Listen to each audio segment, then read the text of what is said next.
Hello again, everyone, and welcome back to another episode of On the Range podcast with Warhog Tactical and Kelley Defense.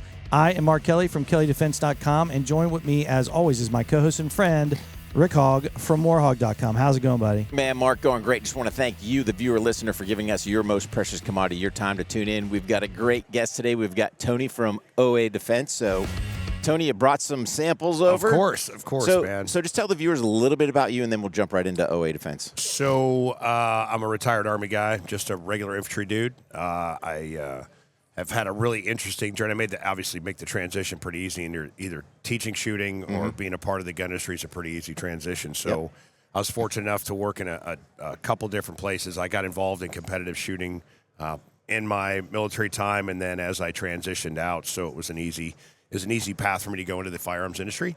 You feel comfortable and stuff like that. It actually drove me back into getting more educated, if that's actually a thing, you know. Well, getting the paper that says you're educated, but I don't really think there's a huge upgrade. But it got smarter, and it got me kind of deep involved in the business side of the house. I started off probably the biggest thing I did was I had a little small company that I traveled around, shot matches, and then I peddled my wares at the end of the match. You know, I had a little tent set up, and I would shoot the match all day on a Friday, and then Saturday and Sunday I would peddle my wares, and then I'd get my hoopty, and I would drive back home and be back at work. And I was working a contract gig for the Army Recruiting Command, which was really interesting. Is USAREC has got a lot of money, right? Yes, they now do. The Accessions Command, and so they're really in tune with the business side of recruiting, and so market analysis, business analysis, dime reports, demographics, messaging specific to a target audience. Which it was a really interesting thing is because you take that from like an operations order and you realize an operations order is kind of like a business plan. Oh, yeah. It's just the product delivery system's a little bit different. And you don't assess it based on, well, there is a return on investment, sometimes called a BDA. Yep. But but there's such similarity. And so it kind of drove me into that space, and I was able to spend about a year working with this analysis program that USAREC had adapted, and it was me and a couple other guys, and there was probably 20 people in this program. So they sent you to this school at Fort Knox for like 8 weeks, and you learn this entire application, which kind of got me into this affliction with business analysis and data and all these other things we start looking at. If you're building a target profile, it's really kind of like business analysis. Yes, it's the same thing, but what's their business? So it's the same thing with us. Yep. So literally you could walk into a school and you knew exactly what percentage of that high school graduated from college in 4 years, what percentage had financial aid, and then when you go in, you're talking about the program specifically designed for the percentage of people in there. So you got really involved with customer needs, customer analysis, and then tailoring a product specifically for that. So it kind of drove me into the next role I had as I worked for budsgunshop.com, and I was just teaching. We had a great dude from an SF guy and a Ranger Regiment guy, and then myself, and then we were just teaching handgun stuff. Yep. And then we were running matches. And one day, Bud from Bud's Gun Shop came in and he goes, "Hey, man, listen." And this is a really good impression of Bud, if you know Bud. He's a fantastic dude, So Bud, there is a Bud behind budsgunshop.com. And Bud said to me, he goes, "Hey, man, listen, they bought these damn Turkish shotguns." And it was a Gerson like MC312 or something like that, which is basically an HK90, the shotgun, right? Yep. It's an inertia-driven gun. And he says, these some bitches here, they bought like 5,000 of these guns. I need you to go up there, Mr. Tactical Trainer guy. I need you to go up in there in that old range right there, maybe do some type of video, tell people to buy these some bitches. And I literally walk in, and in my best, jump master instructor posture I could possibly be, I was like, "Hi, folks, Tony from budsgunshop.com," right? And I was like, "Today I'm here to talk to you about the Gerson MC312 shotgun." And I basically talked about it, like I'm on the platform going, "Oh, the T10 parachute," Yep. And I got to the end, I'm like, outro. And I go, "Remember, folks, you find all these and other products on budsgunshop.com. And remember, stay safe, train hard, and win the fight." I came to the strict position of attention. I walked around the back of that handy cam, and you could see the handy cam go like this, beep, boop, as I turned it off. And it was sitting on 3 target sticks. Like I zip-tied 3 target sticks, and I balanced this damn camera on here. We sold like 10,000 of those shotguns. Wow. And Bud he's sitting there, cobbling through, getting the laptop open with his reading glasses. And he looks at his two partners that are sitting on both sides and says, y'all got this son bitch doing the wrong thing. Yeah. And moved me to the marketing department, where I got to work with a guy named Rex McClanahan, who was actually here at the show. Came by to visit, and who was a great business mentor to me. And I get in this space, and I'm the director of marketing. Right? I'm like, cool title. So what do we do? Yeah, what do we like do now? email segmentation, market analysis, product evaluation, all these things, like all this stuff you could Google. And I decided to go back to school, and I was like, okay, I got to get smart quick, because it was me, obviously with great mentorship and leadership from Rex, and a little 25-year-old kid who, was self-taught video editing. Yeah. So we started there, and I did that for about 4 years, and did really, really well. It's like I first got exposed, because they were the original online juggernaut. Yeah. Funny story is I've never bought a gun online. True story. Now, I've researched guns online. I've never bought a gun online. I'm too lazy. No. Because I'm afraid if you were to go to my house right now, there's 7 different shirts I bought online that were supposed to be hunter green that are not hunter green. No. And I'm too lazy to send them back, right? Yeah. There's something about seeing, touching, looking. Yes. That you go, yep, that's the one. So I can look online all I want. Sure. Yeah, the grip just doesn't. Like you get Yes. it. Man, I thought the grip would be a little. Yeah, right. So, Exactly. So, and mainly I watch videos and I do analysis so that I can, go back and then talk my wife into. I have the data to support the argument, right? that's it, man. So again, it's customer analysis. But but so I did that, and then I left. I went through about 2.5 years. I went through, got my bachelor's degree, and I got my bachelor's degree, and I left, and I decided I was going to go be a marketing consultant during Obama. Because, we really need marketing then, Yeah. right? Yeah. And so, fortunately, this is what led to Shooting USA. Fortunately, that year, 2015, when I left budsgunshop.com, I got a call from Shooting USA, and they were like, hey, they're looking for a color analyst, like somebody. And this whole time I'd been shooting in USPSA and doing pretty good. I mean, nothing. I mean, I'm not, Casey, a CBO or a Jesse Harrison, or I'm still a mortal, right? And so, but I enjoyed the sport a lot, and coming out of Velocity Shooter and then Buds and everything else. And so I got picked up by Shooting USA to be a color analyst, right? So got to meet Jim and John, and a great mentor there. But the first thing Jim said to me, he goes, remember, you're not pitching or selling anything. You're having a conversation with somebody in their living room or in their car or in front of their phone. And the object is to share a story. Yeah. Right, and create an experience, and which was really cool, because my whole career has been this, Ralph Macchio, wax on, wax off, paint the fence, paint the car, all these other things, and that was another segment in what has led me to where I am now. But just been a fantastic journey to fast forward to. I met the CEO at the time of STI, and I went to work there. Yep. Back in the day when it was called STI, and we decided to make the transition to Staccato. What a wonderful journey that was. I bet. We were the prettiest girl in the room, right? Which is easy to get dances, when you're the prettiest girl in the room. And I was talking about this yesterday with a team. I said, well, what happened now? Because of that, probably the best analogy is Michael Jordan's skill in the first national championship. By the time his second national championship, the entire league went up to his first championship skill, right? Yep. And now everybody's Michael Jordan. Yep. You walk in that room now, and if you spend time walking around the NRA show, there's a lot of pretty girls in that room now. Yeah. There's a lot of companies that make really, really good guns. So now what? Now what you have to do is you have to have a culture, you have to have a company, you have to have a team, you have to have a message. You have to have all that. But here's the key thing. Yeah. I think where we hit it off, and you hit some key points, your customer service. Yeah. And it's funny because I was dealing with a company and agency last month. Deal fell through because of the company's customer service. It was horrible. Right. Well, you teach people to shoot. You teach people to do a lot I teach people to shoot, right? Yeah. But I gave this company a silver platter sale. Like, dude, execute it. I gave them all the ins and outs. Sure. Hey, here's how you need to lay it out. And they screwed it up. Yeah. Because their customer service was garbage. Right. Well, that's such a great point. That's a huge point as well. So, it's like you said, I got a bunch of pretty girls in the room, but if this one here is a mute, this one here doesn't want to is Miss Snooty, and this one here is sociable, who you going to go with? Right? we got to be the cute girl with a good personality and great parents. Yeah. Right. And it's not bad if the parents also have money. So the but you brought up an excellent point, and you and I talked about this. So I remember when I would teach people to shoot, and I still use this. I mean, like, get the gun, aim the gun, shoot the gun. Business, people, products, and processes. Same thing. Yep. If you suck at any one of those three, the other two are irrelevant. Yep. So you could have a great product. You could have all the influencers of the world talking about how great your product is. If I can't buy your product, your processes suck. Your distribution channels stink. Your dealer network is not feeling supportive. I just had a meeting yesterday with probably one of the most well-known and most influential distributors in this industry. And I told him, I said, everybody wants to talk about, and the customer's super important. It always is.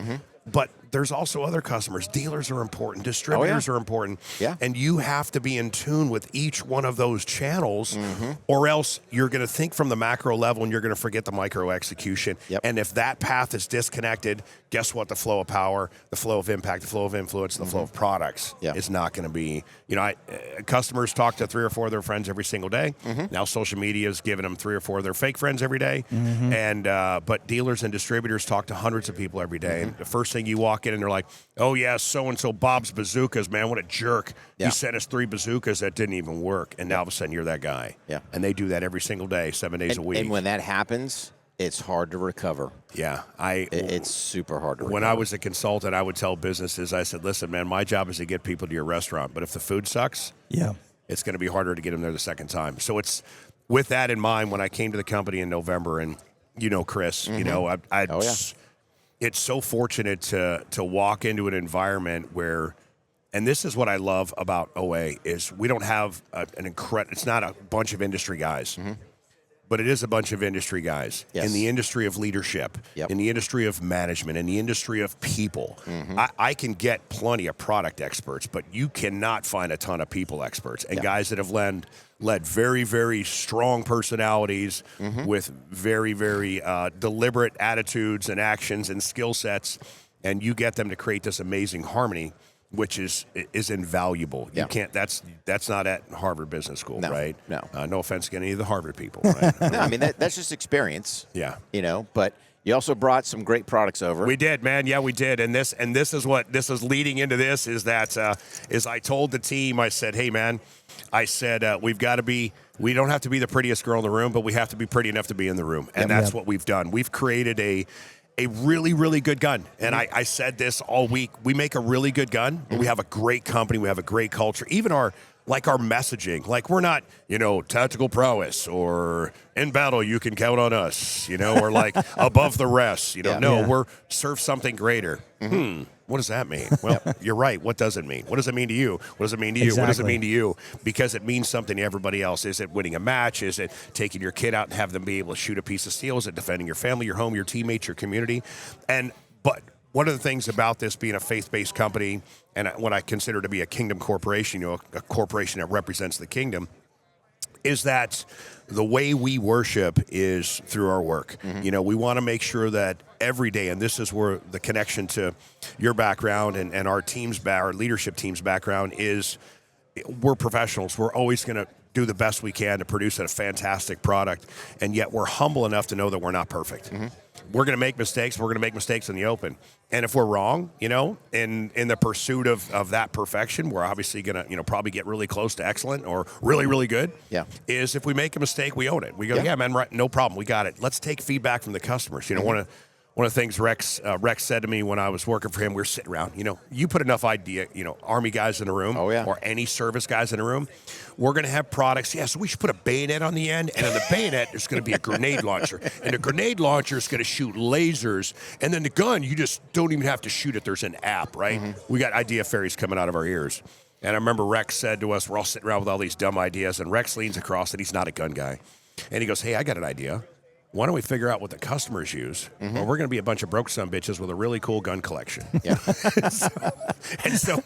prototypes. Listen, man, and that's what this. Unfortunately, this company had a really, really great idea, brought to the market, and everybody's like, "That's a great idea. Can I get one?" Well, we ain't figured out the manufacturing side of the house, so we've done that, and we've done it very, very well. We got Juan, we got other guys on the team that are fantastic at it, and so we produce. And you're welcome to play with that as well. But this is the Pro Elite. So a couple things about the product that I think are really interesting is it is double stack 1911, and as we all know, there are some inherent potential challenges with that, like how do I have to keep it clean, oiling, assembly, disassembly. Grip safeties, you know, I have a really, really big hand, but it's a super flat hand, like somewhere in my genealogy. We were avid spankers or something. I mean, but I cannot. I've never been able to activate a grip safety, so I've always had to have it, you know, disabled. But we don't have the grip safety in there. But we have the ambi thumb safeties, ambi controls. We've got a Series 70 trigger that is actually drop safe. The linkless barrel system, what it actually does is it allows, and I'll. Empty gun. I don't want to point it at you. Like this gun, but it unlocks. There's so little energy. The way it unlocks. Which anytime I can eliminate energy in the function of a pistol, remember that energy goes one place, right? It's going to go somewhere. It's going to be absorbed by something, or it's going to transfer in the shooter. And if I can eliminate disruptive energy is anything that takes me off the ability to make a follow-up shot or stay on target. And so that's the thing about the science of this. And then, of course, we've factored in debris clearance channels. You know, we got, if you look here, we've got a pretty large gap between the base of the hammer and the firing pin stop, which allows debris and garbage. It's kind of a self-cleaning pistol because there's a debris collection channel at the bottom, and as the slide is designed, it kind of pushes that crap out the front. So let's take some of those things into account, and then, you know, you add the aluminum grip, you're putting about 2.5 ounces in the non-reciprocating mass. But when you can eliminate things like the energy to unlock and lock, now you get a gun that's super light, super nimble, and I can have the benefits of a full-size gun or a mid-size gun without having to have 45 ounces. I don't have to have a block of steel. I can have an aluminum frame, and I can have a carbon steel slide, and I still get all this disruptive energy elimination. I mean, me just looking at the slide coming back, it's, I mean, barely dropping. I mean, maybe quarter inch, maybe. I mean, and it makes feels good in the hand. I can manipulate them. Dude, here's the really cool thing about this. So the grip, you know, when everybody's got a grip, everybody's got an idea of a grip. You know, I've often talked about CZ. I think CZ's probably the standard on making an ergonomic grip. Now, what is ergonomic? It's the fancy big guys, you know, fancy dude's name for comfort. So taking comfort into account, what you forget is comfort's great, feels good, but have you considered the design of the human hand? Like, one of the things we want to do from a simplicity standpoint is if I can make a grip that has consideration for the anatomical design of the human hand, now what I can do is I can actually, the simplicity of just pointing my finger at a target, now I put that gun in my hand, and I've got that same anatomical with the ergonomics designed. Now I've made it easier to find the dot. What do people, when they move to dots, do is like... I'll tell you. I've done fishing, right? Dude, I will tell you a story and don't repeat it. This goes for you guys too. So I when I first started shooting a dot, good friend of mine, Todd Jarrett. If you've ever spent 5 minutes talking to Todd, he's Virginia boy and he talks super fast. He country boys. I'll tell you right now, I'm going damn. Here's the thing about it, right? So I go out to the range and I put a dot on my gun. I call him. I go, hey Todd, I just got this dot mounted on my gun. I'm going to go to the range. He goes, man, here's the thing. Just go set the damn targets up right there and just go train with him. You put the thing on you, but it's fine. You'll be fine. And I go out there, right, and I'm sitting there, and I know the dot blinks when the battery's dying. So I mount this optic on there. I've got it, like, you know, bore-sighted, and I'm like, God, the dot keeps blinking. I'm like, man, this thing's brand new. I'm like, how in the hell is this battery dead? I'm like, oh, maybe it's shipped with this battery. So I replace the battery. I'm like, let's do it again. I'm thinking I got a faulty optic, right? Man, I was jerking the trigger so damn hard. I was bringing the dot out of the window, and I thought it was blinking. and I called him. Todd, he goes, quit jerking the damn trigger. And so what's funny is when you go to a dot, because, you know, as you get older, there's a lot of things as we get older we still think we're good at. Oh, geez. As we get older, you know, we don't realize, and it helped me as an iron sight shooter because I'm getting immediate feedback. So it changed everything about the way I present a gun. It's huge. It trigger pull, and now if you could keep the dot on there, you know, it's all of a sudden I go back to shooting an iron sight. I could never shoot a group to save my life. Like I could shoot a group like this, like archery, right? You know, but I could never shoot a really, really good a good group with a pistol. I was like, that's gotta shoot fast. A zone, gotta go, right? Yeah, okay, that's my excuse.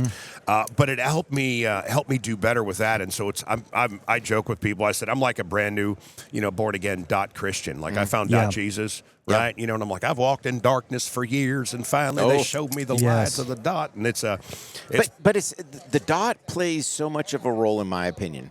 So if you can understand what the dot's doing, so like in your case, hey, the dot's flashing. Okay. It was just there was a slight education piece that was missing. But if you think about when you're doing a dry fire or even your live fire, hey man, if I'm seeing that dot move, what input am I doing? Is it potentially I'm changing 100%. my grip? right? No different when I fire that shot. Am I watching how much of that dot moving? So if my dot's going here 6 inches up, coming back down, okay, somewhere along the way, my fundamentals are dropped off. Right. That's one of the harder things to teach new red dot shooters is being able to do that, call their shot, but then understand there's something I think in the brain when it comes to that red dot. Hey, we want perfection. We somehow think, okay, the dot in the window have zero to do with your sighting equation. Hey, as long as the dot's on target, it's somewhere in the window, send the round. Send the round. Oh, I got to tweak it, get it perfect, and you actually see initially you slowing down until you start to understand the full capability of the dot. 100%. And then once you do, man, that thing is an absolute training godsend, marksmanship godsend.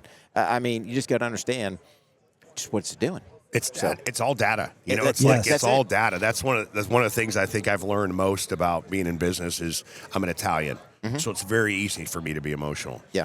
But when you operate and you make decisions from an emotional perspective, feelings can hurt. When you make decisions from a data-driven decision, you analyze the data. Is it good data? Where's the data apply? Yeah. And if there's data feedback coming to me from the dot, it's all. I'll tell you what else that's happened is with the data coming back from the dot is, what do I really need? Do I need 75 different reticles in the window? It's like I've stood in front of thousands of new shooters in my career, whether it's doing experiences with this company or that company, and not guys of this level, but like the new shooters that are like, they're trying to find their bifocal zone to see the dot, or they're young and they're new and their grips trying to figure out how they're grip and all this stuff. And most of the time they're like, so they're not, do I put the window, the circle, the reticles, what do I... They just put the dot in the center of the target. And so I've gotten to the point where I've become very simple. And I want a dot that is clear. I don't need a pinpoint dot. I don't need a needle dot. I need that 6 to 8 MOA for me is perfect. But then dot clarity becomes super important to me. Like, and then understanding, I think, whether it's Robbie, Max Michelle, Doug Koenig, Todd Jarrett, they all talk about acceptable sight picture, right? Yeah. And when you begin to process acceptable sight picture, do I need to see there, the dot is perfect, the dot is perfect, the dot is perfect, bang, that was the best shot I ever made in my life. Or is it, is it, I see that dot bounce, it's the bouncing ball in the Walmart, follow the red dot, it's like. As long as that, when you start getting that red line, as long as it's in the acceptable target area, send them. 100%, 100%. So it's been cool. And I think we've, on a product line, we partnered with Dawson Precision, and he's made us really great. He's been a wonderful friend of mine. Super dude, that guy's like talking to John Nash, beautiful mind. I just want to have a bucket of the ideas Dawson's forgot. Oh, dude. Right? Or he hasn't ever forgot them. He's got it written down somewhere. Yeah, but it's just, this is kind of the forefront now. Yeah. But I wanted to circle back on the part you said with data, right? So data is huge. So that's what the whole reason, like the Firearms Training Notebook, shooting performance data. Yes. How do I know if I'm getting better? Yep. So I can go out to the range and, that was the best session ever. Well, what did you capture from it? Your personal experience? Sure. Or is your timer telling you, right? Yeah. You might have thought it was the best. Sure. But you got something compared to. Right. Hey, the numbers weren't there. Right. All right, what was I off? So data, we preach that all the time, just in a shooting performance data. But if you're not capturing that data, dude, you can't measure it then. No. Yeah, Let's go to the range with Chris. Chris, right? Our CEO. Yeah. And so Chris is a really, really accurate shooter. Well, I'm a USPSA guy. So I'm like, ping, ping, ping, ping, ping, plate right, ping, ping, ping. I'm like, that's what I want to do. So Chris brings out that stupid dot torture test, which is the dumbest thing I've ever done in my life. I hate him and that whole, I don't even have dots. I don't put periods on sentences anymore. I don't use any type of, illustration with a dot. I hate it. Yep. Of course, we go out there, and I think I was at like 1 yard. And I got like 3 hits. Yeah. Like, it's the stupidest game I ever played in my life. And of course, Chris is just giggling. Chris, right? He's just giggling. He's like, well, what happened, Sarge? And I'm like, well, I'm blah, blah, blah, blah. And of course, I turn right back around. I give the same gun to Heather and the same holster. Heather has like 4 misses. So I hate her now, right? So there's a relationship ruin of a great friend for 15 years, But it makes you realize that. And we went to the range with Pat, Mac, and he's. I just love him. I just love listening to him talk about stuff. He's like, "Oh yeah, that's really accurate," And he pulls one of my pistols out of my demo kit, and I was like, "Hey man, I just put that optic on there, zero it." So he's got the screwdriver in his utility belt, like his Batman utility belt, and he pulls the screwdriver and he goes click, and he's like, "Pap," and it bolts like this, and he goes, click, pap, and like 3 shots later. he brings the gun up and he's super deliberate the way he presents, and he's super. It's obviously a very, very practiced and rehearsed kata, and he presents the gun. He's like pap, pap, pap, and it's a ragged hole at 25 yards on steel, and he turns back and goes, "I think that's pretty good." I'm like, I've never shot that in my entire life, but I appreciate you helping out, you know. And I looked at him, I go, I mean, that'll do for now. And he's like, yeah, excellent. And it moves like it didn't even. I was trying to be funny, and it didn't even phase him, right? So that's what I think we do. You know, Dawson said to us when I first came to the company, and we had some challenges. You know, I just went back and looked at warranty returns, and I was like, okay, let's start here, right? And what are we getting warranties back? And we're not having a lot, but they're the little tweaky things that I think we were breaking black, we weren't breaking a 10 ring. And it's funny, as Dave says to me, he goes, hey, man, here's the thing. He goes, it's got to hit where you're aiming, and it's got to work every time. Let's start there. You know, Dave's super sarcastic. You know, he says stuff. Let's start there, and so that's what we did. And we've got a really, really accurate gun that works every time. Yeah, no, dude, they're fantastic. Yeah, they're great looking guns, man. Looking forward to making a trip up to the shop and. Yeah, man, come on. Always welcome. Please bring ammo, because ammo's super expensive now. I'll bring my own. Or else hey, man, try this first round. Pal, great. Thanks for coming by, Rick. You know, we appreciate you.